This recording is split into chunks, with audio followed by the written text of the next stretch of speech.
Hello students, welcome to Affairs Cloud. My name is Vikas. So friends, we have an application by the name Careers Cloud which you can go and download through the Play Store. And once you have downloaded, you can log in with your Gmail ID.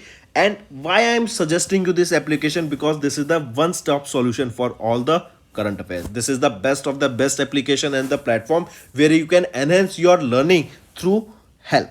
Here you will be provided with multiple courses. Here you will be provided with multiple options of quizzes, and even you will be provided current affairs on daily basis. PDFs and quizzes will be provided to you on daily basis, both in Hindi as well as English. Here you will be provided current affairs with weekly basis and monthly basis also. Here remember, once you have done watching our video, then you can log in through this application, take out the PDF, read that PDF and go through the quizzes. That will enhance your preparation. Same you have to do for weekly and same you have to do for the monthly also. In monthly you will be provided with the top 100 important questions PDF and video also, that will enhance your learning, and it will be a very beneficial and important video for the revision perspective. And not just this friends, apart from this we also provide you banking and economic questions. We provide you state current affairs such as of Uttarakhand, UP, Tripura, Telangana, and many more.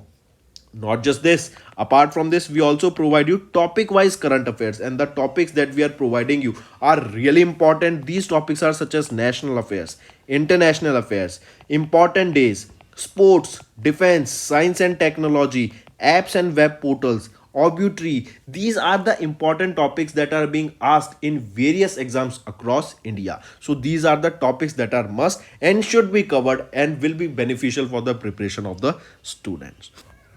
Hello everyone. So आज की video में second week of December के हम important current affairs discuss करेंगे। काफ़ी helpful session रहेगा आप सभी के लिए, तो एंड तक बने रहिएगा। चलिए स्टार्ट करें। सबसे पहले हम बात करते हैं which of the following is are correct with respect to the president of republic of Kenya's William Samoei's Ruto's visit to India. ये दिसंबर में इन्होंने विजिट किया था, राइट। इनकी पहली विजिट है जब ये प्रेसिडेंट बने कीनिया के। 4 से लेके 6 दिसंबर तक इनकी ये विजिट थी। अगर इनके बारे में देखें ऑप्शन ए बी सी, तो तीनों यहाँ पर ठीक रहेंगे। ए कह रहा है कि इंडिया ने अनाउंस किया to extend $250 million line of credit to Kenya to help the country modernise their agriculture sector, तो बिल्कुल सही। Next, according to the world's largest life insurer, right, इसमें बताना है कि S&P ग्लोबल मार्केट इंटेलिजेंस के द्वारा रिपोर्ट रिलीज की गई वर्ल्ड के जो सबसे ज़्यादा बड़े लाइफ इंश्योरेंस कंपनी है वो कौन सी बनी है, आपसे ये पूछा जा रहा है, राइट। तो वो कौन सी है? Life insurance corporation of India की क्या रैंक रहेगी, ये पूछा गया। सबसे बड़ी इंश्योरेंस कंपनी कौन सी रहेगी, तो वह अलायंस एसी, ये जर्मनी की है, ये टॉप पर रही। वेयर एज 4th पोजीशन पे आ जाती है LIC इंडिया, ठीक है। तो यहाँ पे याद रखेंगे टॉप पोजीशन पे कौन सी रही, Germany as with a reserve of $750.2 billion, followed by China life insurance company 2nd position पे, Nippon life insurance company 3rd position पे, और LIC इंडिया 4थी पोजीशन पे। Next, who has recently recognized as the Time Magazine's 2023 Person of the Year and became the first woman to appear twice on the Person of the Year cover। तो ये काफ़ी famous singer हैं Taylor Allison Swift, right. ये अभी इनको person of the year cover, ये person of the year बनी for 2023 times magazine, याद रखेंगे। एंड ये वो पहली पर्सन है, correct, she became the first women जो कि अपीयर हुई twice on the cover of the person of the years time magazine. पहली 2017 में आई थी, अब 2023 में वापस से ये यहाँ पे आई। अगर मैं पूछूं एथलीट ऑफ द ईयर कौन रहेंगे 2023 के, Lionel Messi. CEO of the year कौन रहेंगे, Sam Altman. Next, who has recently sworn in as the chief minister of Telangana. तो तेलंगाना के चीफ मिनिस्टर कौन बने, अनमूला रेवंत रेड्डी यहाँ के चीफ मिनिस्टर बने हैं, right, of Telangana, correct. Mark करके चलेंगे, ये पहले चीफ मिनिस्टर हैं तेलंगाना के, and he became the first chief minister of Telangana. क्यों, किस कैटेगरी में, कि ये कांग्रेस पार्टी के हैं। अगर जनरली देखें तो ये 2nd चीफ मिनिस्टर बने हैं तेलंगाना के सिंस इट्स फॉर्मेशन इन 2014। तो ये क्वेश्चन आ सकता है कि कौन से 2nd चीफ मिनिस्टर कौन बने हैं तेलंगाना के, तो वो है अनमूला रेवंत रेड्डी, ठीक। नेक्स्ट, नेम द कंपनी जिसने अभी रिसेंटली अपॉइंट किया गया as the partner incubator for the iDEX initiative by the ministry of Defence of India. तो कौन सी कंपनी रहेगी, वो है एमिटी इनोवेशन इंक्यूबेटर। इनको AII को अभी रिसेंटली अपॉइंट किया गया as the partner incubator for iDEX initiative by the ministry of Defence. ये आईडेक्स इनिशिएटिव क्या है, इसके अंडर बेसिकली मिनिस्ट्री ऑफ जो डिफेंस है, जो भी प्रोडक्ट डिफेंस से रिलेटेड होंगे वो इंडिया में खुद ही बनाएगी, उसकी प्रोडक्शन इंडिया में ही करेगी, जिससे एक तो इंडिया का डिफेंस सेक्टर बढ़ेगा, राइट, सेल्फ रिलायंस बढ़ेगी, एरोस्पेस सेक्टर के भी रिलेटेड प्रोडक्ट्स यहाँ पे बनाए जाएंगे। एंड जो जॉब एक बहुत बड़ी चीज़ होती है किसी भी मार्केट को ग्रो करने के लिए, किसी भी कंट्री को जीडीपी ग्रो करने के लिए, तो इंडिया में वो जॉब अपॉर्चुनिटीज इंडिया में ही प्रोवाइड कराई जाएगी। Next, which of the following are incorrect with respect to the cabinet approval on 8th of December. अगर यहाँ पे ABC देखें तो पूछा जा रहा है which of the following is incorrect, तो ऑप्शन बी और सी ठीक है। बी कह रहा है यूनियन कैबिनेट ने अप्रूव किया additional allocation of 2500 crore rupees for the continuation of the interest equalisation scheme till 30th of June 2024, बिल्कुल सही। और बी कह रहा है कि interest equalisation scheme it will be jointly monitored by Directorate General of Foreign Trade DGFT and RBI, तो बिल्कुल सही। ए ऑप्शन कह रहा है कि यूनियन कैबिनेट ने कंपल्सरी कर दिया, made it mandatory to pack 100% of food grains and 50% of sugar in jute bags, तो बिल्कुल सही। 100% ऑफ फूड ग्रेन्स को पैक किया जाएगा जूट बैग्स में, लेकिन नॉट 50% ऑफ द शुगर, बल्कि 20% of the sugar in jute bags, ताकि जो इंटरनेशनल स्टैंडर्ड्स है वहां पे ले जाया जा सके, प्लास्टिक को रिड्यूस किया जा सके एंड जूट को प्रमोट किया जा सके। नेक्स्ट, गवर्नमेंट ऑफ इंडिया ने अप्रूव किया first urban flood mitigation project of ₹1 rupees for the integrated urban flood management activities for Chennai basin project. तो यहां पर याद रखेंगे गवर्नमेंट ऑफ इंडिया ने कितना अमाउंट अलोकेट किया, 561.29 crore rupees for the integrated urban flood management activities for Chennai basin project, right. And हम जानते हैं कि बे ऑफ बंगाल की वजह से यहाँ पे जो स्टेट्स इफेक्ट होंगी किस साइक्लोन की वजह से, मिचुआंग। एंड ये मिचुआंग नाम किसके द्वारा दिया गया था, म्यांमार के द्वारा ये नेम दिया गया था। Next, which country has organized first Indian art architecture and design biennale from 9th to 15th of December at Red Fort in New Delhi, तो किस मिनिस्ट्री के द्वारा, मिनिस्ट्री ऑफ कल्चर के द्वारा, राइट। इन्होंने ऑर्गेनाइज कराया पहला art architecture and design biennale from 9th to 15th of December at Red Fort in New Delhi. ये जो इवेंट है आर्टिस्ट, डिजाइनर्स, आर्किटेक्ट्स इनको एक साथ लाएगा ताकि वो अपने डिजाइन्स को, अपने प्रोडक्ट को आगे शोकेस कर सके, राइट। और इसी के दौरान प्राइम मिनिस्टर के द्वारा एक समुन्नति लॉन्च किया गया जो कि एक स्टूडेंट बाइनल है, एंड यहीं पर एक कॉमेमोरेटिव स्टैम्प भी लॉन्च की गई। Next, which of the following are correct with respect to fifth bi-monthly monetary policy committee conducted by RBI in December. If we look at the options, तो तीनों option यहाँ पे बिल्कुल सही रहेंगे, राइट। RBI ने रिटेन किया policy repo rate under the liquid adjustment facility unchanged at 6.5% for 5th consecutive time. RBI ने रेज किया the limit for UPI payments at hospitals and educational institutes from 1 lakh rupees to 5 lakh rupees per transaction. And RBI ने allow किया banks को to reverse liquid facilities under both SDF standing deposit facility and MSF marginal standing facility on weekends and holidays with effect from 30th of December 2023।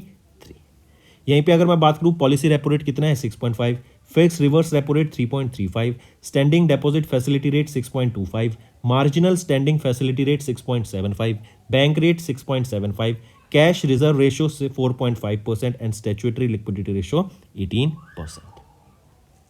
Next, DPIIT that comes under the ministry of Commerce and Industry, इन्होंने collaborate किया किस organisation के साथ to improve India's logistic efficiency, वो है world bank, right. तो याद रखेंगे DPIIT ने वर्ल्ड बैंक के साथ अभी कोलैबोरेट किया ताकि इंप्रूव किया जा सके इंडिया का लॉजिस्टिक एफिशिएंसी को, राइट। नेक्स्ट, और एक चीज और, यहाँ पे वर्ल्ड बैंक की इनकी क्यों हेल्प कर रहा है, ताकि जो वर्ल्ड बैंक का लॉजिस्टिक परफॉर्मेंस इंडेक्स है वहां पर इंडिया की रैंक को एनहेंस किया जा सके, वहां पे बेटर रैंक इंडिया स्कोर सके। बेटर रैंक होगी तो इंडिया की जो लॉजिस्टिक सेक्टर है वो और ग्रो करेगा। Next, REC Limited has signed a dash loan agreement with KfW Development Bank of Germany to reform distribution companies in India। तो अभी याद रखेंगे REC Limited ने इन्होंने 200 मिलियन यूरो का एक लोन अग्रीमेंट साइन किया KfW development bank of Germany के साथ, ताकि जो डिस्कॉम्स हैं इंडिया में उनको, जो कि डिस्कॉम कंपनीज हैं उनको यहाँ पर रिफॉर्म ला सके, राइट। उनको चेंज किया जा सके, नई नई चीज़ें लाई जा सकें, करेक्ट। एंड इससे क्या होगा, बेनिफिट मिलेगा to both India as well as, और मॉनेटरी जो बेनिफिट है वो तो हम देख रहे हैं KfW डेवलपमेंट बैंक को है, तो इनका यहाँ पे इन्वेस्टमेंट रहेगा और इनको फिर लोन का इंटरेस्ट मिलता रहेगा। नेक्स्ट, और ये लोन देखें तो 200 मिलियन यूरो कितना हो जाता है, 1795 करोड़ रुपीज़ के करीब हो जाता है, ठीक है। तो distribution company to reform distribution companies, यहां पर ये लोन अग्रीमेंट साइन किया गया। Next, who was recently sworn in as the 6th chief minister of Mizoram, Mizoram के 6ठे चीफ मिनिस्टर कौन बने हैं, वो है लाल दुहोमा, करेक्ट। 74 साल के हैं एंड ये लीडर हैं जोराम पीपल्स मूवमेंट पार्टी के। एंड ये छठे चीफ मिनिस्टर बने हैं मिजोरम के। Which of the following is incorrectly matched with respect to additional charge given to the ministers by President Droupadi Murmu ma'am? इसमें से सभी ठीक हैं, बस स्मृति ईरानी जी इनका गलत दिया हुआ है, इनको एडिशनल चार्ज नहीं मिला अभी। अर्जुन मुंडा जी को minister of agriculture and farmers welfare का, सुश्री शोभा करंडागले जी को इनको minister of food processing industries का, राजीव चंद्रशेखर को स्टेट ऑफ मिनिस्ट्री ऑफ जल शक्ति, भारती प्रवीण पावर को मिनिस्ट्री ऑफ ट्राइबल अफेयर्स का। तो बाकी सारे सही हैं, सिर्फ बी गलत, सिर्फ डी गलत, ई गलत है, यहाँ पे पांचवा ऑप्शन गलत रहेगा। Next, China and dash country इन्होंने मिलकर अभी 2 कॉपरेशन डॉक्यूमेंट साइन किए on space exploration and to boost the space exploration, space development and construction of space infrastructure. तो बेसिकली मोटा देखा जाए तो चाइना एंड इजिप्ट के बीच में ये एग्रीमेंट साइन हुआ ताकि स्पेस एक्सप्लोरेशन से रिलेटेड हम काम करें, चाहे उससे रिलेटेड स्पेस क्राफ्ट बनाना हो, इंफ्रास्ट्रक्चर डेवलप करना हो या कुछ भी। तो इजिप्ट एंड चाइना के बीच में, चाइना की होती है CNSA एंड इजिप्ट की होती है EGSA, इनके बीच में ये एग्रीमेंट साइन हुआ।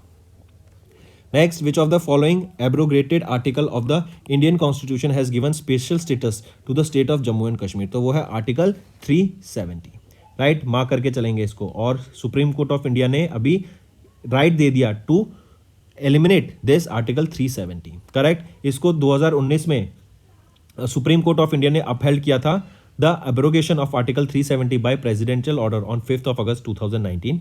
एंड ये जो आर्टिकल 370 है ये ग्रांट करता है जम्मू एंड कश्मीर को to make their own laws in the matter except finance, defence and foreign affair से रिलेटेड जो वो मैटर है वो उनमें डील कर सकते हैं, अपने लॉज बना सकते हैं एक्सेप्ट इन दीज कैटेगरीज। ठीक, next, which country has recently unveiled advance Karrar combat drones armed with air to air missile? तो ये क्रार कॉम्बैट ड्रोन्स किसके हैं? ईरान के रहेंगे, राइट। इनकी रेंज रहेगी 1000 किलोमीटर तक की। इसी के साथ साथ एक थर्मल मिसाइल का भी नाम याद रखेंगे, थर्मल मिसाइल, क्या नाम रहेगा इसका? माजिद, राइट, माजिद नाम की थर्मल मिसाइल रहेगी, 8 किलोमीटर तक की इसकी रेंज रहेगी। इसको भी ईरान के द्वारा ही डेवलप किया गया है, राइट। एंड करार कॉम्बैट ड्रोन्स ये भी ईरान के द्वारा। Next, which company has recently signed 588.68 crore rupees contract with Ministry of Defence to acquire Digital Coast Guard project under Buy Indian category? I repeat, किस कंपनी ने रिसेंटली साइन किया 588.68 crore rupees contract with Ministry of Defence to acquire the digital coast guard project under buy Indian category?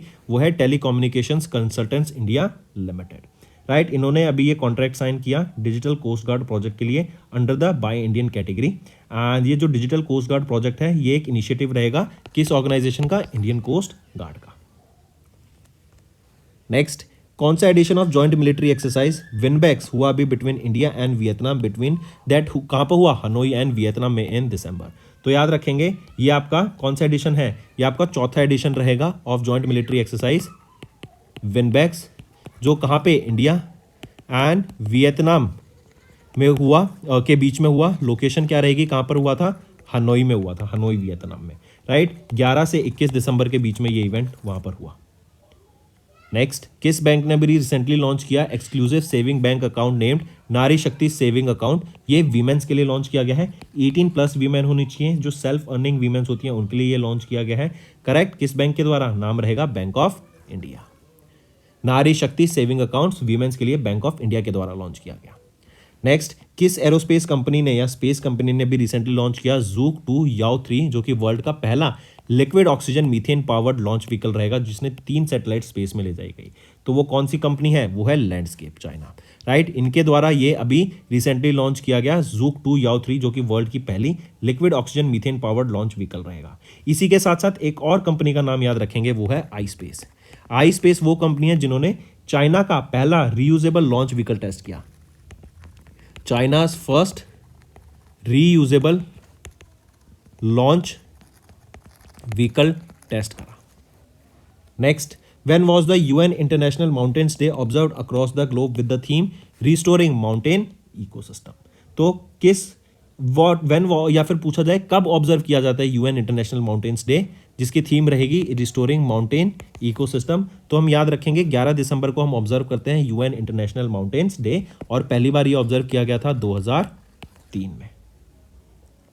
Next, in November, Dash became the first woman to assume the role of commanding officer at the Armed Force Transfusion Center at Delhi Camp.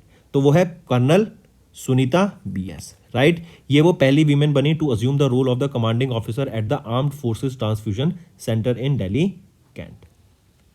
Next, SBI ने reported an -% year on year growth in their second quarter of fiscal year standalone net profit at 14,330 crore rupees. तो SBI ने कितना report किया year on year growth in the second quarter of fiscal year 24?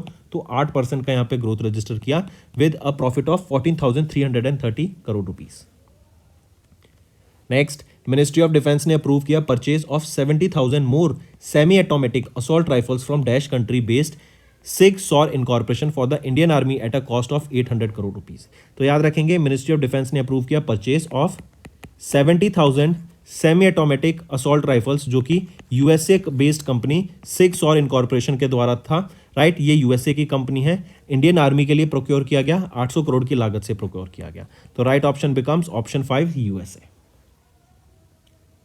Next, which of the following are correct with respect to the Traction Geo Annual Report India Tech 2023 released by Traction Technologies Limited in December 2023? यहाँ पर अगर देखें option A और option C रहेगा, B गलत है। ए कह रहा है कि The report reveals a notable 73% decline in funding for the Indian tech startups ecosystem in 2023 compared to $25 billion in 2022, making it the lowest funding year in the last 5 years। बिल्कुल सही। USA secured the first position followed by UK second position, तो बिल्कुल सही। B कह रहा है कि India की टोटल फंडिंग $7 बिलियन रही टिल दिसंबर 5, 2023 एंड ये थर्ड पोजीशन पे स्लिप कर गए। फ्रॉम थर्ड पोजीशन से ये इन 2021-22 स्लिप कर गए to the 6th position among the highest funded geographies in the third quarter. तो क्या ये सही है? तो ये थर्ड पोजीशन से 6th नहीं 5th पोजीशन पे स्लिप कर गए हैं। अब सही है आपका ऑप्शन भी।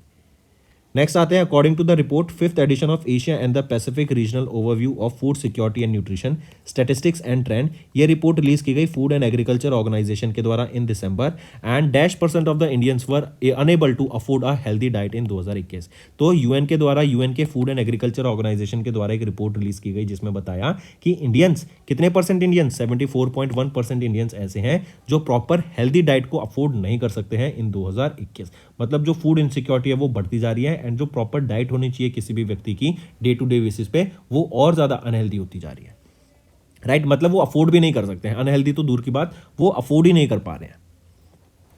Name the life insurance company that recently introduced the alpha wealth plan to provide extensive financial security for the policy holders and their families. तो उस लाइफ इंश्योरेंस कंपनी का नाम क्या है जिन्होंने अल्फा वेल्थ प्लान अभी launch किया to provide extensive financial security for policy holders and their families?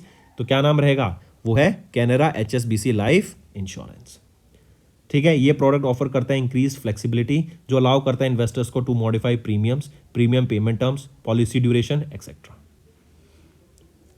Next, who has been recently elected as the prime Minister of Poland? तो पोलैंड के prime minister कौन इलेक्ट किए गए? वो है Donald tusk, right. ये अभी प्राइम मिनिस्टर अपॉइंट किए गए हैं कहाँ के? पोलैंड के। Next, which country has recently reappointed Geraldo Martins as the prime minister? तो गिनिया बिसाऊ के अभी रिसेंटली रीअपॉइंट किए गए हैं Geraldo Martins as the prime minister. Next, Mohan Yadav ये चीफ मिनिस्टर बने हैं कौन सी स्टेट के? मध्य प्रदेश के। एंड ये कौन से चीफ मिनिस्टर बने हैं? 19वें चीफ मिनिस्टर बने हैं। ये किनको रिप्लेस करेंगे? इन्होंने रिप्लेस किया है शिवराज सिंह चौहान को to be the new chief minister. Shivraj Singh Chouhan 4 terms तक यहाँ के चीफ मिनिस्टर थे ऑफ मध्य प्रदेश। 16 साल 5 महीने इन्होंने ऑफिस में बिताया एज द चीफ मिनिस्टर। तो राइट ऑप्शन बनता है यहाँ पे 19th chief minister of Madhya Pradesh. Next, name the mutual fund company that has recently acquired 1.5% of paid up equity share capital in Karur Vasai Bank Limited through open market transactions। तो उस mutual fund company का नाम बताओ जिन्होंने acquire किया 1.5% of the paid up equity share capital in Karur Vysya bank. वो रहेगा SBI mutual funds, right. And 194.4 crore की लागत से इन्होंने बाय किया at 162 rupees per share. Next, which of the following nuclear powered submarines were recently unveiled by Russia?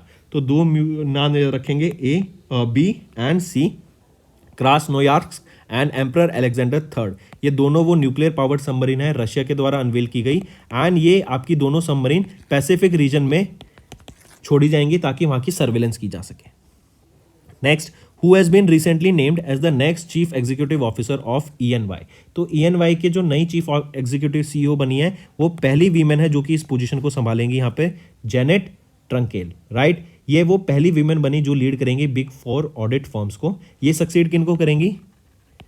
Carmine D CBO को ये succeed करेंगे to be the new CEO of ENY। Next, cricketer Asad Shafiq, ये पाकिस्तान से belong करते हैं और इन्होंने भी रिटायरमेंट ले लिया, डायरेक्ट याद रखेंगे।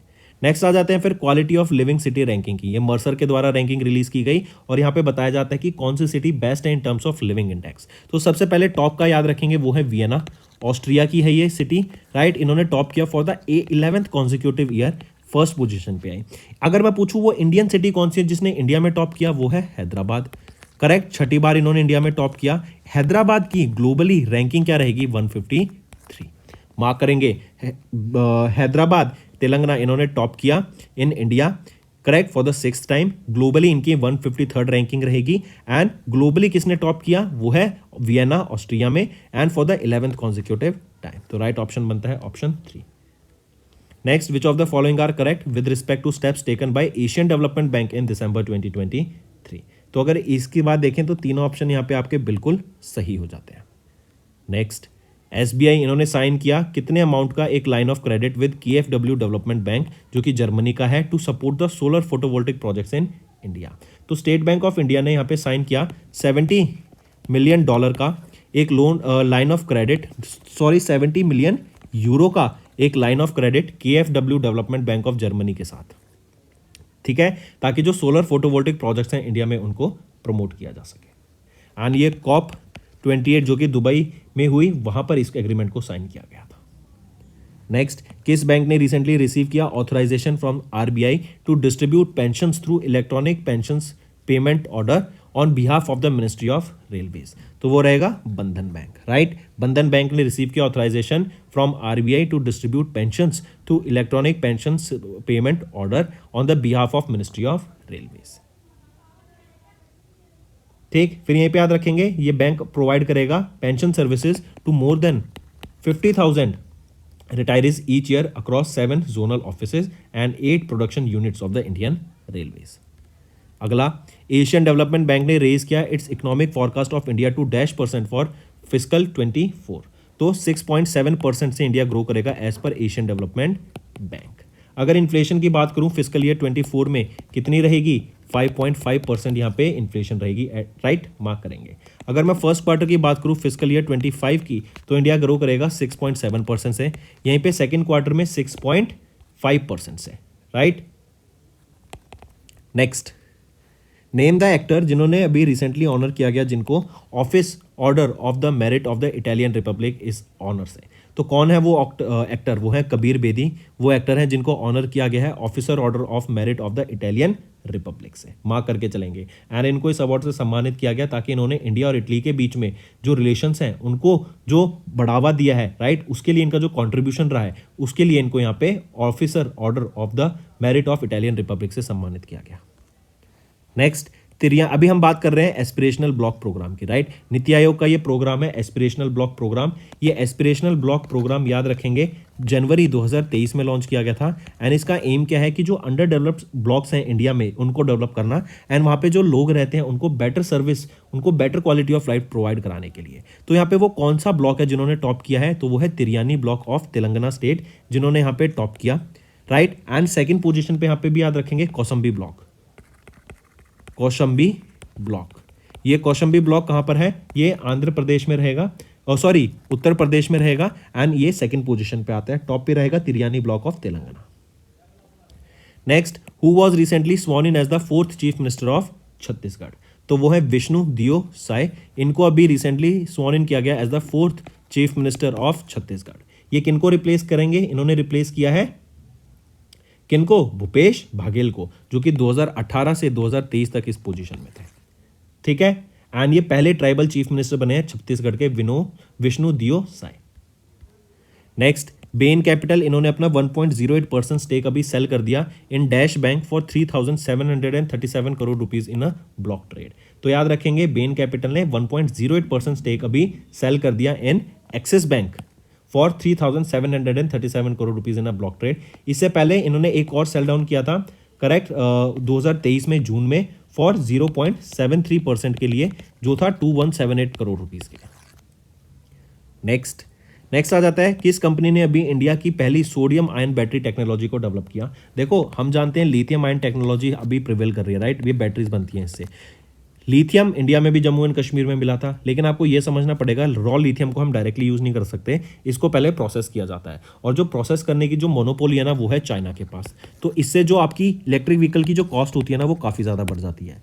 वहीं पे इंडिया ने इसको एक ही तीर से दो शिकार कह लो कि एक तो ईवी की बैटरी की कॉस्ट कम हो जाएगी, इससे 20 से 30% रिडक्शन देखने को मिलेगा with sodium ion battery, and जो चाइना की डोमिनेंस है उसको भी यहाँ पे खत्म कर दिया इन दिस सेक्टर, राइट। तो कौन सी टेक्नोलॉजी है वो है केपीआईटी टेक्नोलॉजीज। इन्होंने इंडिया का पहला सोडियम आयन बैटरी टेक्नोलॉजी को डेवलप करा। KPIT along with IISER of Pune Maharashtra, जो कि है Indian institute of science education and research Pune Maharashtra के द्वारा मिलकर इसको डेवलप किया गया। एक तो ये कॉस्ट इफेक्टिव होगी, राइट, 20 से 25% की यहाँ पे लेस प्राइस होगा of electric battery as compare to that of lithium ion batteries, right, and यहाँ पे जो चार्ज पर साइकिल्स होते हैं ना वो भी ज़्यादा होंगे।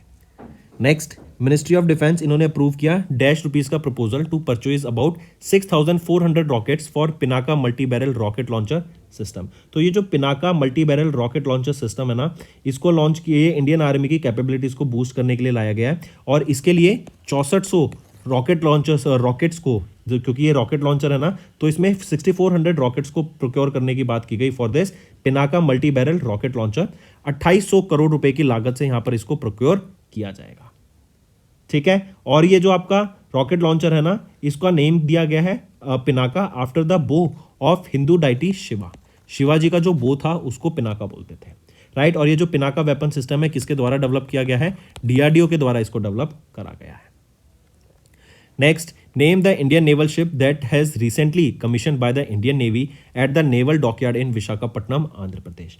तो विशाखापट्टनम आंध्र प्रदेश में वो कौन सा इंडियन नेवल शिप है जिसको अभी कमीशन किया गया बाय इंडियन नेवी, तो वो आईएनएस तरमुगली है, राइट। ये वो इंडियन नेवल शिप है जिसको अभी कमीशन किया गया eight the naval dockyard in Visakhapatnam Andhra प्रदेश, ठीक है। बनाया किसके द्वारा गया है इसको, जीआरएसई के द्वारा, garden reach ship builders and engineers के द्वारा, कोलकाता वेस्ट बंगाल में। Moving on, when was your national energy conservation day observed across India. तो 14 दिसंबर को हम ऑब्जर्व करते हैं नेशनल एनर्जी कंजर्वेशन डे, ठीक। नेक्स्ट आ जाता है सेंट्रल गवर्नमेंट ने अप्रूव किया financial assistance of 338.24 crore rupees to dash state which was severely affected by cyclone Biparjoy. तो अभी याद रखेंगे सेंट्रल गवर्नमेंट ने गुजरात स्टेट के लिए 338.24 करोड़ रुपीस यहाँ पे अलोकेट किए which severely affected by the cyclone Biparjoy. Moving on, Women Empowerment and Ladli Behna दिसंबर 2023, ये एक रिपोर्ट थी जो रिलीज की गई by SBI economic research department के द्वारा इन दिसंबर, एंड यहाँ पे इसमें बताया गया कि जो वीमेन वोटर्स का काउंट है ना वो बढ़ जाएगा compare to that of men voters count by 2029 general elections, right. इन्होंने बोला अगर एग्जाम्पल के तौर पे एक प्रोजेक्शन है कि 73 करोड़ अगर वोटर्स टर्न आउट होते हैं 2029 में, तो उसमें से 37 करोड़ तो आपकी वीमेन होंगी और 36 करोड़ आपके मेन होंगे। Next, which of the following are correct with respect to the report logistic cost in India assessment and long term framework released in December 2023। इसमें से अगर देखें तो ऑप्शन ए और ऑप्शन सी ठीक रहेगा। ए कह रहा है logistic division of DPIIT launched a report which was prepared by NCAER along with Asian development bank experts and task force members, तो बिल्कुल सही। बी सी कह रहा है the report recommends a hybrid approach which combines primary and secondary survey data along with real time big data to provide an estimate of logistic cost, तो बिल्कुल सही। B कह रहा है कि India's logistic cost range between 7.9 and 9% during 21-22 down from 8.2 to 9.9 during इतने, नहीं, तो इसको ठीक करके लिखते हैं 2021-22 में जो इंडिया की लॉजिस्टिक कॉस्ट थी वो कितनी थी, 7.8% से 9.4% तक, right. Oh sorry, I correct it, 7.8% से 8.9%, वेयर एज 2011-12 में कितनी परसेंट थी, 8.7 से लेके 9.9%। तो यहाँ पे देखें तो इंडिया की जो लॉजिस्टिक कॉस्ट है कहीं ना कहीं कम हुई है। Next, name the bank that has recently collaborated with LIC card service limited and Mastercard to launch a co branded credit card.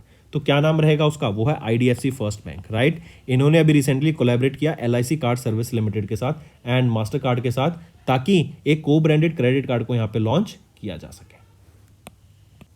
ये जो क्रेडिट कार्ड है इसमें कोई भी ज्वाइनिंग फीस नहीं होगी, कोई भी एनुअल फीस नहीं होगी, and tyre 2 and tyre 3 cities को यहाँ कैटर के कस्टमर्स को कैटर करने के लिए लॉन्च किया गया।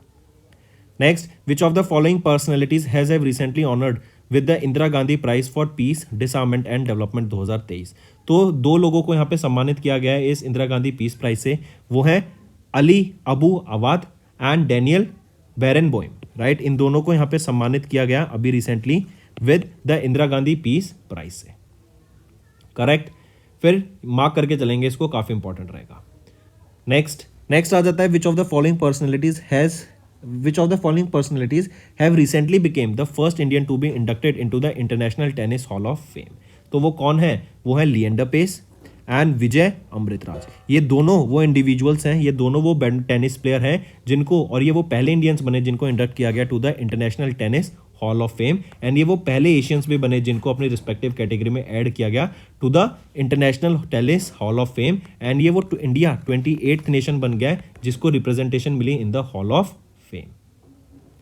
नेक्स्ट, बीसीसीआई इन्होंने अनाउंस किया retirement of the former Indian cricketer MS Dhoni iconic jersey number dash. तो सबसे पहले तो याद रखेंगे, इससे पहले सचिन तेंदुलकर की जर्सी नंबर 10 को भी रिटायर किया गया था, एंड अब एमएस धोनी की जर्सी नंबर 7 को भी यहाँ रिटायर कर दिया गया है।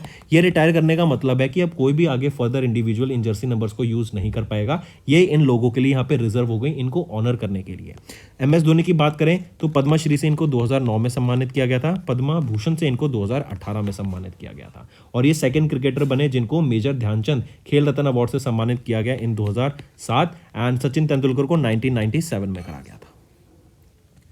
नेक्स्ट, नोवाक जोकोविच फ्रॉम सर्बिया, ये वो मेंस इंटरनेशनल टेनिस फेडरेशन के वर्ल्ड चैंपियन बने for 2023 for the dash time for 8th time. And वहीं पे अगर वीमेन की बात करूं तो Belarusian tennis player Aryna Sabalenka first time यहाँ पे पहली बार वीमेंस आईटीएफ वर्ल्ड चैंपियन बनी फॉर द फर्स्ट टाइम। तो वीमेंस आईटीएफ वर्ल्ड चैंपियन कौन बनी? Aryna Sabalenka for the first time, and men's ITF world champion कौन बने? नोवाक जोकोविच, जो कि सर्बिया से हैं for the 8th time. Next, RBI ने अप्रूव किया offline retail payment product developed by dash bank in partnership with Crunchfish AB for adoption by banks and other financial institutions. तो याद रखेंगे, अभी रिसेंटली आरबीआई ने approve किया offline retail payment product developed by HDFC bank in partnership with Crunchfish AB for adoption by banks and other financial institutions, right. ये जो offline retail payments हैं, right, ये प्रोडक्ट ये प्रोवाइड करेगा customers को and merchants को, ताकि वो ऑनलाइन पेमेंट्स कर सकें ऑनलाइन मोड में, करेक्ट। फिर यहीं पे दिस सॉल्यूशन आप देखेंगे, पीकीआई एक टर्म होगा, पब्लिक की इंफ्रास्ट्रक्चर। बेसिकली याद रखेंगे ये क्या होगा कि जो पेमेंट्स आएंगे ना उनको सिक्योर करने के लिए ये एक टर्म यूज किया गया। आपको इतना डिटेल में नहीं जाना, बस आपको ये पता होना चाहिए कि ऑफलाइन रिटेल पेमेंट प्रोडक्ट ये किस बैंक के द्वारा डेवलप किया गया है? एचडीएफसी बैंक के द्वारा डेवलप किया गया in partnership with Crunchfish AB, right. ये चीज आपको याद होनी चाहिए। नेक्स्ट आ जाते हैं फिर, who is set to receive Padmapani lifetime achievement award at the Ajanta Ellora film festival in January 2024। तो वो है जावेद अख्तर, राइट। जावेद अख्तर यहाँ पे रिसीव करेंगे Padmapani lifetime achievement award at the Ajanta Ellora film festival जनवरी 2023 में, एंड ये 9th एडिशन रहेगा ऑफ दिस फेस्टिवल। तो दोस्तों ये हो गए हमारे आज के इंपॉर्टेंट करंट अफेयर्स, ये थे सेकेंड वीक के current affairs of December month. अब आ जाते हैं कुछ और रिवीजन करंट अफेयर्स पर जो कि आपकी लर्निंग में काफी बेनिफिट देंगे। Next, in which city first urban flood mitigation project was approved. अभी हम देख रहे हैं तमिलनाडु में, चेन्नई में फ्लड आई हुई है, right, because of a cyclone. उस साइक्लोन का नाम क्या है? मिचोंग। साइक्लोन का नाम क्या रहेगा? मिचोंग, MICHAUNG। ये मिचोंग नाम इस साइक्लोन को किसके द्वारा दिया गया था? म्यांमार के द्वारा दिया गया था, राइट। एंड तमिलनाडु में जो चेन्नई में फ्लड आई इसी की वजह से आ रखी है।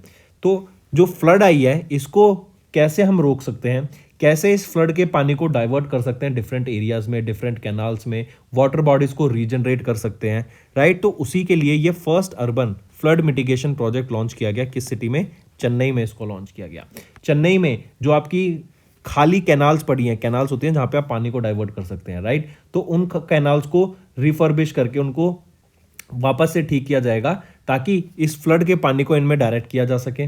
देन इसी के साथ साथ हम देखेंगे जो माइनर इरिगेशन टैंक्स को बनाया जाएगा, माइनर इरिगेशन टैंक्स को सेटअप किया जाएगा ताकि जो फ्लड का एक्सेस वाटर है उनको यहाँ पे लाया जा सके, यहाँ की वाटर बॉडीज को रिस्टोर किया जाएगा, एंड एज वेल एज एक सॉफ्टवेयर ताकि इंस्टॉल किया जाएगा ताकि जो रिमोट एक्सेस है, रिमोट ऑपरेशन है, उसको यहाँ पे देखा जा सके, राइट। और इसी के अंडर यहाँ पे याद रखेंगे कि गवर्नमेंट ऑफ इंडिया ने अप्रूव किया 561.29 crore rupees for this integrated urban flood management activities for Chennai basin project under NDMF national disaster mitigation fund, जो इंक्लूड करता है असिस्टेंस ऑफ 500 करोड़ रुपीस।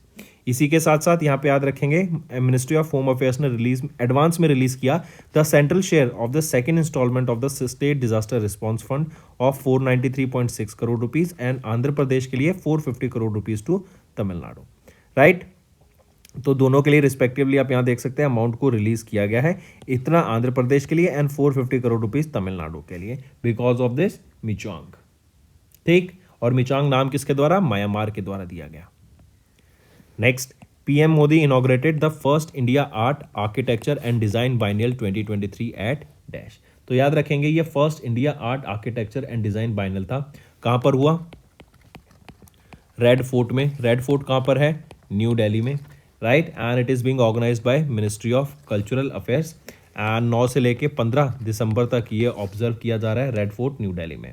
फिर इस पर्टिकुलर इवेंट पे हम देखेंगे artist, designers and architects from across India यहाँ पर अपनी आर्ट को, डिजाइन को, आर्किटेक्चर को शोकेस करने आएंगे, राइट। तो ये न्यू दिल्ली में हुआ। फिर इसी के साथ साथ आप याद रखेंगे एक स्टूडेंट बाइनियल समूनाती ये भी यहाँ पे लॉन्च किया गया, करेक्ट। तो दो चीज हो गई, एक तो है फर्स्ट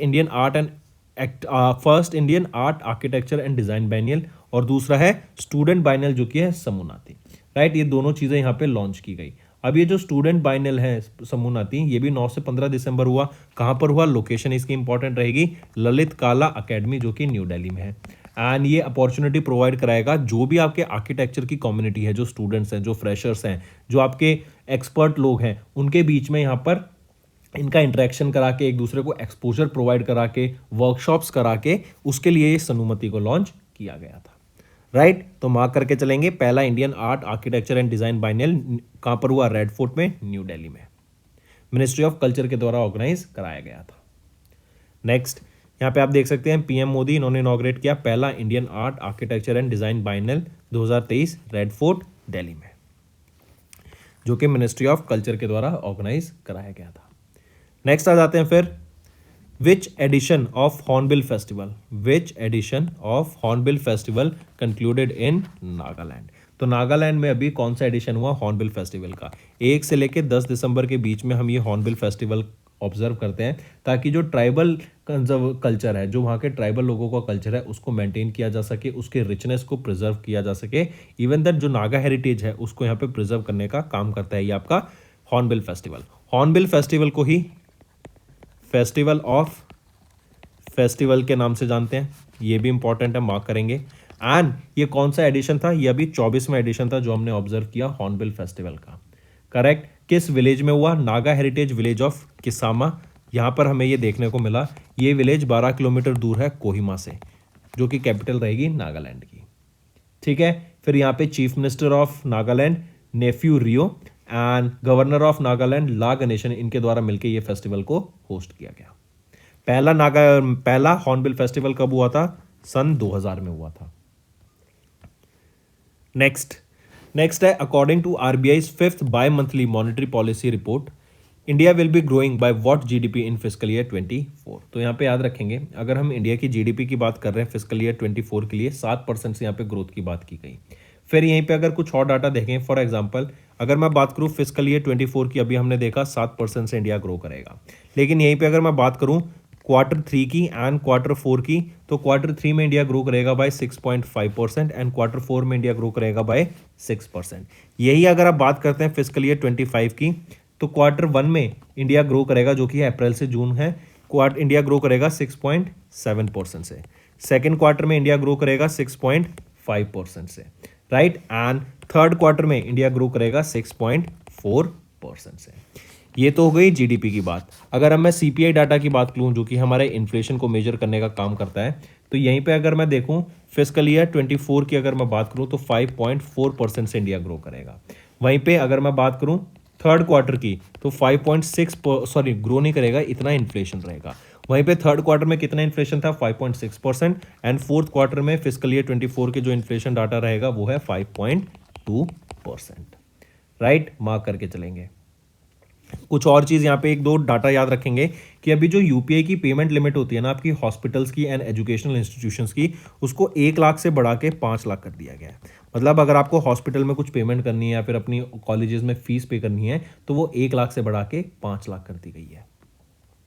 राइट, तो ये थी इंडिया की आरबीआई के द्वारा fifth bi monthly monetary policy fiscal year 24 के लिए। और यहाँ पे इंडिया की जो जीडीपी ग्रोथ बताई गई फिस्कल ईयर 24 के लिए वो है 7%। और यहाँ पर आप ये सारा डाटा देख सकते हैं जो भी हमने यहाँ पे लिखा है।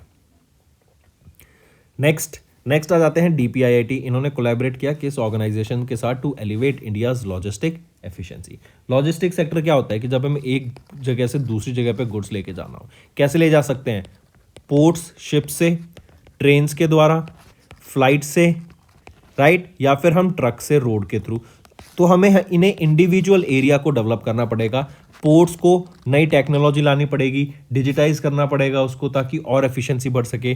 ट्रेन्स के लिए हमें बेटर रेलवे इंफ्रास्ट्रक्चर बनाना पड़ेगा। फ्लाइट्स के लिए जो ऑपरेशनल कैपेबिलिटी है उसको और अच्छा करना पड़ेगा। राइट, ट्रक्स के लिए हमें रोड इंफ्रास्ट्रक्चर, हाईवेज, इनको और बेटर करना पड़ेगा। तो इसी के लिए लॉजिस्टिक एफिशिएंसी को बढ़ाने के लिए, लॉजिस्टिक सेक्टर में और एफिशिएंसी लाने के लिए डीपीआईआईटी इन्होंने किसके साथ टाई अप किया? वर्ल्ड बैंक के साथ यहाँ पे टाई अप करा ताकि इंडिया की लॉजिस्टिक सेक्टर को हम और ग्रोथ दे सकें। नेक्स्ट, ईजीएसए, ये क्या है? ये इजिप्शियन स्पेस एजेंसी है। इन्होंने एक अभी मेमोरेंडम ऑफ अंडरस्टैंडिंग साइन किया for space cooperation and cooperation agreement on ILRS with which organization. ILRS क्या है? आईएलआरएस है आपका international lunar research station. I repeat, international research lunar station. ठीक है, तो ये आईएलआरएस के लिए अभी एक एग्रीमेंट साइन किया गया। ईजीएस से तो हो गया इजिप्शियन स्पेस एजेंसी, इन्होंने किसके साथ किया? सीएनएसए के साथ, चाइना नेशनल स्पेस एजेंसी के साथ। राइट, और ये जो आईएलआरएस है ये चाइना ही बना रहा है, ये याद रखेंगे, international research lunar station. And इसमें अभी काफ़ी सारी कंट्रीज ने ज्वाइन किया। जो लेटेस्ट है वो है इजिप्ट, इससे पहले साउथ अफ्रीका ने ज्वाइन किया था 2023 सितंबर में। एंड इसी के अलावा अगर हम देखें तो काफ़ी कंट्रीज इसका पार्ट आ जाती हैं। फॉर एग्जाम्पल, इसमें लिखा नहीं हुआ है but let me tell you, countries जैसे आपकी पाकिस्तान, राइट, पाकिस्तान के अलावा फिर आ जाता है आपका Belarus, Azerbaijan, Russia, Venezuela, south Africa, right, and Egypt. अब ये पार्ट रहेंगी इस आईएलआरएस का। ठीक है, international lunar research station, correct. और ये किसके द्वारा लॉन्च किया गया था मिशन? ये चाइना के द्वारा ही मिशन को लॉन्च किया गया था। और इजिप्ट अभी पहली अरब कंट्री बन गई है जिन्होंने इस आईएलआरएस को ज्वाइन किया है। नेक्स्ट, किस ऑर्गेनाइजेशन ने लॉन्च किया the scheme and a web portal of NAEG award 2024? NAEG क्या है? National award for e-governance. तो डीएआरपीजी के द्वारा लॉन्च किया गया था ये scheme and a web portal और NAEG national award for e-governance 2024 के लिए। करेक्ट, इसके अंडर आपके सिल्वर एंड गोल्ड अवार्ड से सम्मानित किया जाएगा। टोटल 16 अवार्ड्स दिए गए हैं, 10 गोल्ड, 6 सिल्वर। जिनको गोल्ड मिलेगा 10 लाख रुपए तक का यहाँ पे राशि मिलेगी और 6 लाख रुपए की राशि 5 लाख रुपए की राशि मिलेगी for the silver award. Next आ जाते हैं सार्क चार्टर डे। सार्क क्या है? South Asian Association for Regional corporation. Right, तो सार्क चार्टर डे हम ऑब्जर्व करते हैं 8 दिसंबर को हर साल। Correct, and it is to mark the adoption of the SAARC charter on 8th of December 1985 in Dhaka, Bangladesh. Correct, और ये 8 दिसंबर को हम ऑब्जर्व करते हैं 39 सार्क चार्टर डे। मार्क करके चलेंगे, 39 सार्क चार्टर डे है। सार्क की बात करें तो यहाँ पे 8 कंट्रीज यहाँ पे पार्ट रहती हैं साउथ एशिया की, जैसे Bangladesh, Bhutan, India, Maldives, Nepal, Pakistan and Sri Lanka. And it was established by the adoption of the SAARC charter during the first summit जो कि ढाका, बांग्लादेश में हुई ऑन 7-8 दिसंबर in 1985। SAARC charter day has been observe on 8th of December since 1985। और SAARC की बात करें तो सेक्रेटरी जनरल गोलम सावर रहेंगे, जो ये बांग्लादेश के हैं। इसका हेडक्वार्टर काठमांडू, नेपाल में रहेगा। चेयरमैनशिप भी नेपाल के पास है। 1985 में इसको इस्टेब्लिश करा गया था। नेक्स्ट आ जाते हैं फिर international day of the commemoration and dignity of the victims of the crime of genocide end of the prevention of this crime 2023, जो कि 9 दिसंबर को ऑब्जर्व किया जाता है। राइट, एंड यहीं पे मार्क करके चलेंगे कि हर साल 9 दिसंबर को हम ये डे ऑब्जर्व करते हैं। करेक्ट, और 9 दिसंबर 2023 it marks the 75th anniversary of the adoption of the genocide convention, जो कि था पहला human rights treaty adopted by United nation general assembly. And पहली बार आप इस डे को कब ऑब्जर्व करते हैं? तो पहली बार 9 दिसंबर 2015 में इसको ऑब्जर्व किया गया था। नेक्स्ट आ जाते हैं ह्यूमन राइट्स डे। 10 दिसंबर को हम ऑब्जर्व करते हैं human rights day, and it is to create awareness and mobilise the political will, ताकि राइट्स को और फ्रीडम्स को प्रोटेक्ट किया जा सके। Right, the day also marks the anniversary of the adoption of the Universal Declaration of Human Rights in 1948, और 2023 में 75th anniversary थी of United Nations Declaration of Human right, correct. और ये 30th एनिवर्सरी से coincide करती है with the 30th anniversary of the office of the UN human commissioner for human right. फिर यहीं पे आप इन चीज़ों को इग्नोर करके सबसे इंपॉर्टेंट चीज़ याद रखेंगे, जो कि है थीम। थीम क्या रहेगी? Freedom, equality and justice for all. Justice for all, I repeat, freedom, equality and justice for all, ये आपकी थीम रहेगी ह्यूमन राइट्स डे 2023 की। और ह्यूमन राइट्स डे पहली बार कब ऑब्जर्व किया गया था? 1950 में।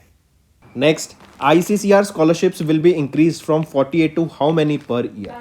तो 48 से इंक्रीज करके कितनी हो जाएंगी आपकी स्कॉलरशिप्स? तो वो हो जाएंगी अब 80। और ये कब डिसीजन लिया गया है? तो याद रखेंगे। नेक्स्ट आ जाते हैं एको जनरल इंश्योरेंस, राइट। इन्होंने पार्टनर किया किस ऑर्गेनाइजेशन के साथ? To sell car and bike insurance.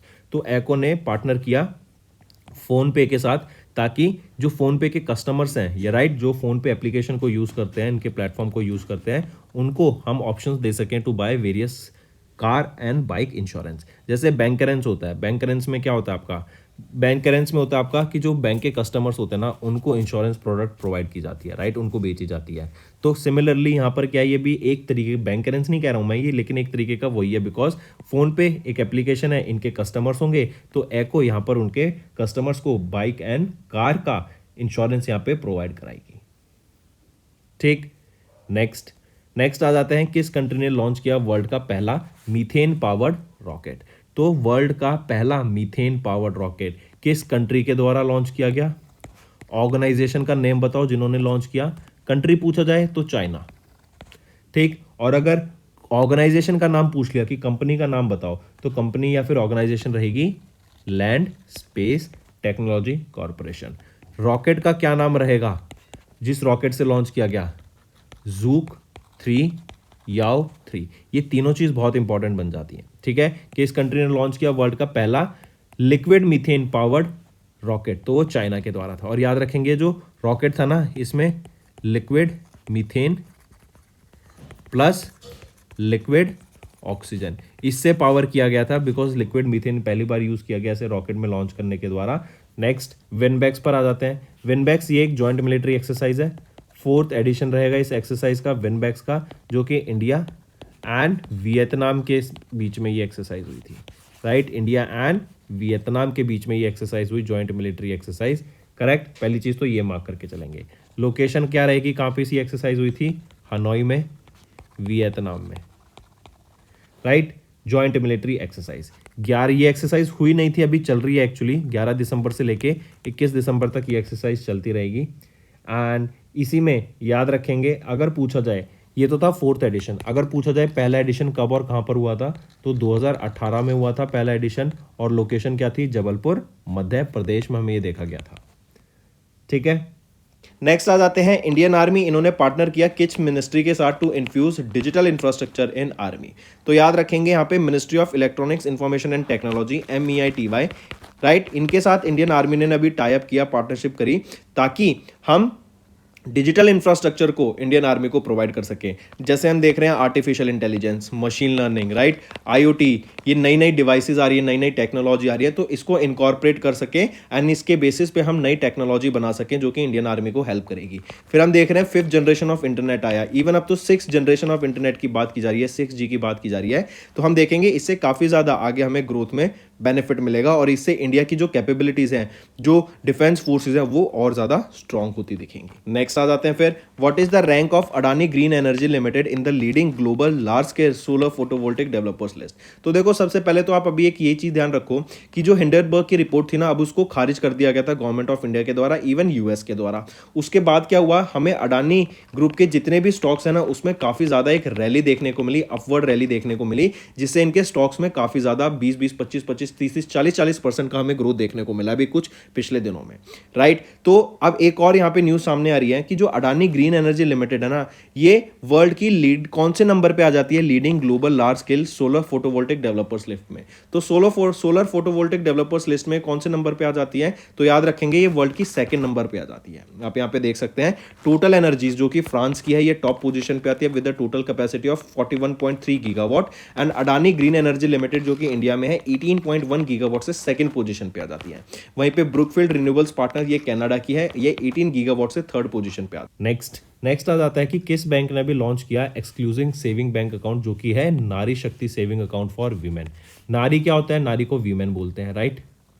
तो याद रखेंगे महिलाओं के लिए एक नारी शक्ति सेविंग अकाउंट अभी लॉन्च किया गया। किस बैंक के द्वारा ये लॉन्च किया गया, तो बैंक ऑफ इंडिया के द्वारा इसको यहाँ पे लॉन्च किया गया था। जो भी वीमेन 18+ है एंड वो खुद इंडिपेंडेंट है, उनके पास सोर्स ऑफ इनकम, उनके लिए इसको लॉन्च किया गया था।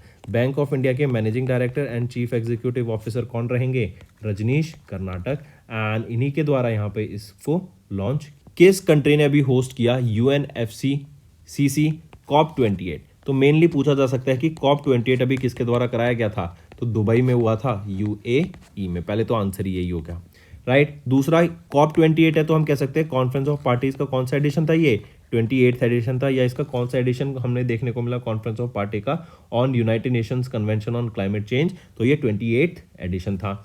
30 नवंबर से लेके 12 दिसंबर तक ये ऑर्गेनाइज कराया गया था। 70,000 से भी ज़्यादा डेलीगेट्स इन्होंने यहाँ पे पार्टिसिपेट किया अक्रॉस 200 कंट्रीज। 200 कंट्रीज से भी ज़्यादा में से 70,000 ऐसे डेलीगेट थे जिन्होंने यहाँ पे इसमें पार्टिसिपेट किया। इसी के दौरान कुछ चीज़ें याद रखेंगे, जैसे अभी 7th edition of year book of global climate action, इसको रिलीज किया गया, राइट, COP28 के दौरान दुबई UAE में। फिर यहीं पे याद रखेंगे, पहली चीज़ तो ये हो गई। दूसरी चीज़ याद रखेंगे, UAE के द्वारा ही अभी 2 गीगावाट का वर्ल्ड का largest single site solar power plant को इस्टेब्लिश किया गया। क्या नाम रहेगा उसका, अल डाफरा। ये अल डाफरा क्या है, अल डाफरा सोलर फोटोवोल्टिक प्रोजेक्ट। ये वर्ल्ड का largest single site solar power plant project रहेगा, ठीक है। तो 2-3 चीज़ें हो गई हैं। एक तो 28वीं COP कहाँ पर हुई, दुबई UAE में, राइट। 7वां edition of year book of the global climate action release किया गया। UAE के द्वारा 2 गीगावाट का अल डाफरा नाम का सोलर फोटोवोल्टिक प्रोजेक्ट यहाँ पे लॉन्च किया गया, जो कि वर्ल्ड का लार्जेस्ट सिंगल साइट प्रोजेक्ट रहेगा। एंड यहाँ पे एक और चीज़ याद रखेंगे, इस मीटिंग के दौरान यहाँ पे बताया गया। नेक्स्ट है LIC became the world's dash largest insurer based on revenue के बेस पे LIC कौन सा इंश्योरर बन गया इन द वर्ल्ड, तो ये चौथा लार्जेस्ट इंश्योरर बन गया बेस्ड ऑन रेवेन्यू। आप यहाँ पे देख सकते हैं टॉप पर आ जाता है अलायंस SC जो कि जर्मनी का है, चाइना लाइफ इंश्योरेंस कंपनी जो कि चाइना की है सेकंड पोजीशन पे, एंड जो जर्मनी की अलायंस SC है, इनका जो रेवेन्यू है वो है $750.2 बिलियन का, राइट। वहीं पे अगर मैं फोर्थ पोजीशन पे बात करूं, LIC आ जाती है इंडिया की विद $503.07 बिलियन इन रेवेन्यू, ठीक। तो याद रखेंगे चौथा पोजीशन। फिर एक और चीज, ये रिलीज किसके द्वारा की गई, तो S&P ग्लोबल के द्वारा इस डाटा को रिलीज किया गया in the world's largest insurance 2023 based on revenue, correct. तो LIC फोर्थ लार्जेस्ट बन जाती है in terms of revenue. Moving on, फिर यहीं पे याद रखेंगे जो ये लिस्ट है इसको डोमिनेट किया गया bye European insurance companies from 6 European countries taking 21 spots. UK is the home for the most companies on the list. 7 companies in this list are headquartered in UK, and Asia is the region with the second highest number of entries on the list, and Asian companies accounted for 17 spots in this particular कर रहे हैं। Ministry of defence ने भी एक contract sign किया है किस organisation के साथ, for digital coast guard project को एक्वायर करने के लिए, और अमाउंट क्या रहेगी ये भी बताओ इस प्रोजेक्ट की। So tell me both thing. First of all, if you talk about the organisation, it is TCIL. Ministry of Defense, they have signed a contract with TCIL, that is your Telecommunication Consultants India Limited. and it is to acquire Digital Coast Guard project under Buy Indian category. And the amount for which this contract was signed is 588.68 crore rupees. Next बात करें prime minister Narendra Modi ji की. इन्होंने अभी कौन सा edition launch किया है IFSCA infinity forum का. तो याद रखेंगे इनके द्वारा अभी सेकेंड एडिशन लॉन्च किया गया है इन्फिनिटी फोरम का. राइट, सेकेंड एडिशन 2023 में हुआ था ये. लोकेशन क्या रहेगी? IFSCA जिफ्ट सिटी, जो कहाँ पर है? गांधीनगर, गुजरात में. राइट, IFSCA में हमें ये देखने को मिला था. और इसी के साथ साथ देखो आप यहाँ पे याद रखेंगे, ये तो था सेकेंड एडिशन. फर्स्ट एडिशन के बारे में भी याद रखेंगे कि ये जो इन्फिनिटी फोरम हुआ था IFSCA का, ये कहाँ हुआ था? 2021 में हुआ था, दिसंबर के महीने में. इसका एम क्या है? ताकि जो बिजनेसमैन्स हैं, जो टेक्नोलॉजी एक्सपर्ट्स हैं, जो पॉलिसी मेकर्स हैं, जो वर्ल्ड के लीडिंग माइंड्स हैं ग्लोबली, उनको एक साथ लाया जा सके. एंड जो टेक्नोलॉजी को हम डेवलप करके फर्दर ले जाते हैं, राइट, उससे रिलेटेड हम कैसे नए आइडियाज को जनरेट कर सकें एंड उनको इंप्लीमेंट कर सकें. That's all for the day, friends. I hope you enjoyed the session, and you can follow us on the YouTube channel, as well as apart from YouTube channel, you can go and follow us at Affairs Cloud Telegram channel. And if you have any queries related to the content or the of courses offered to you or the payment which you did on the application, you can contact us on the number provided, that is 7677333862. Apart from this, friends, you can follow us on the Facebook as well as on Instagram handle, that is affairscloud_official. In the end, friends, if you use a code that is Vikas10, you will be getting an additional extra 10% discount by using this code Vikas10. Also, if you have any problem regarding the course purchase, any problem regarding to our application, you can contact us on the mobile number, that is 9677333862. And if you want to mail us, you can also mail us on support@affairscloud.com, and I assure you that our representative from us will be contacting you soon and resolving your issue.